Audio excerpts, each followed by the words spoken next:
Last we heard, the man in his 70s was taken to the Medical University of South Carolina in Charleston with hopes of getting his arm reattached.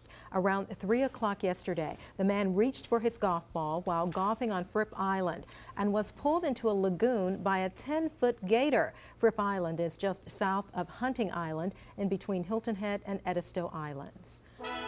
3 on your side, Low Country reporter Holly Bounds has more on the play-by-play of this tragic event. Tina, Joanne, this is something even the Gator guy has never seen before. Dave Corneliuson gets Gator calls a good bit, but yesterday's was different. Besides catching the Gator, this time he had to dissect it too.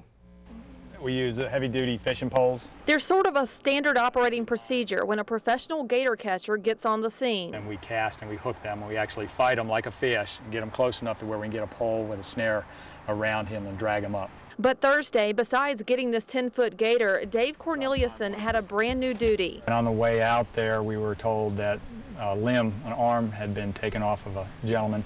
We cut it out of the alligator. We dissected the alligator and removed it. It was in the alligator's stomach.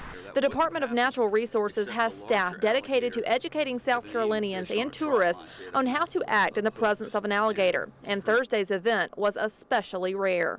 Humans are not necessarily in the food chain, and for the most part, attacks are very rare.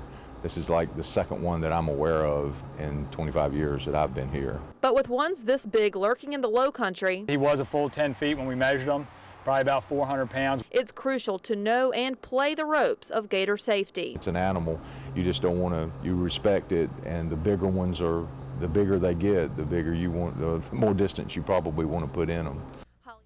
While this is purely speculation, DNR tells me it's likely this gator may have been fed by a human before.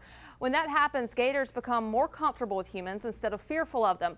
This should be yet another reminder to us not to feed, poke, or bother an alligator when you see one. Holly Bounds, WSAV News 3.